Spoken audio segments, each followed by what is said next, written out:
Plenty of questions that have come in this week from the viewers, Roy, being tax time and everything. Let's have a look at the first question that's come through for Roy's tax tip. I live in Victoria and own a rental property in Queensland. I need to travel to the property to do an inspection and organise some repairs. Can I claim the costs of the airfare and accommodation to visit the investment property?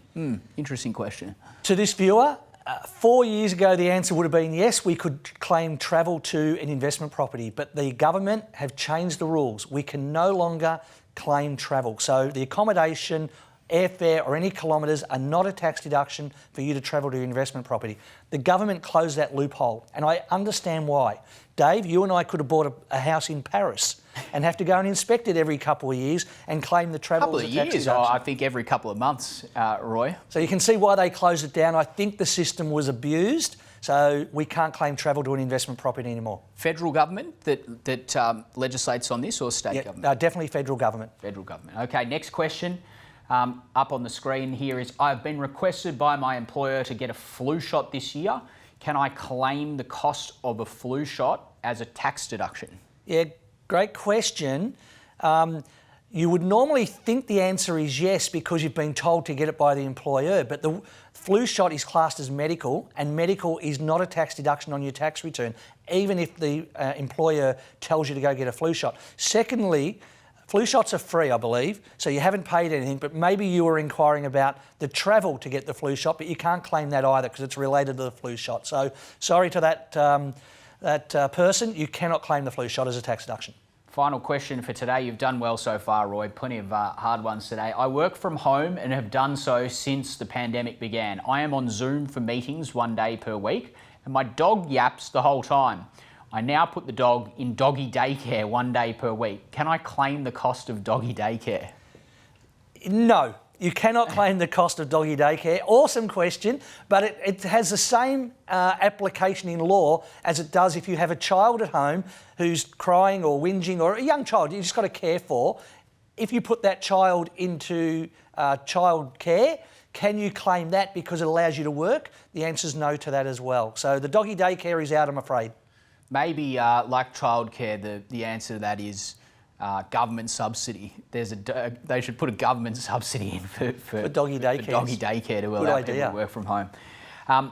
Roy, it is tax time, as I mentioned, and every year the ATO comes out with some statements to talk about what their areas of focus are to make sure that people are compliant with their tax returns. What are some of those areas of focus for the ATO? So the audit targets for this year, I've listed some out. Cryptocurrency, if you have bought cryptocurrency and that's all you did, there's nothing on your tax return. But if you have exchanged one currency for another or sold or mined, then it must go on your tax return and the tax office already know about it. Rental properties, they're targeting interest where people have accidentally claimed interest and principal. Only the interest is a tax deduction.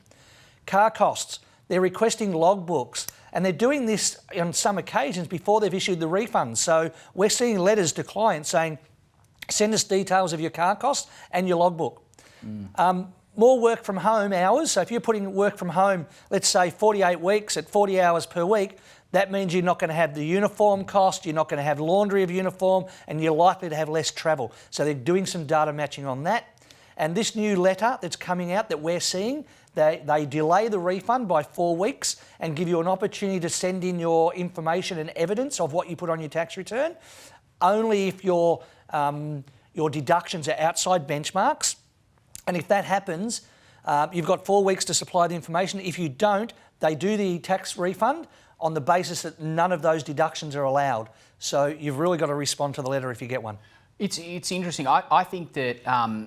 And for context, Roy, you can definitely talk to this in more detail. Like, this is the ATO of the 21st century, because there was a time where you'd get the letter and it'd be for 3 years ago, and you'd have to dig into the archives to find all your receipts and stuff. So I actually think that this is better, where there's more immediate. You're not thinking about things from 3 or 4 years ago. They're getting on top of it before the refund's issued, and you don't end up with some gigantic debt that you couldn't substantiate your receipts. And the ATO sent out warning letters a couple of months ago, which went to I don't know how many thousands of taxpayers, but warning them that they have to have the evidence and they have to have spent the money and not be reimbursed by the employer.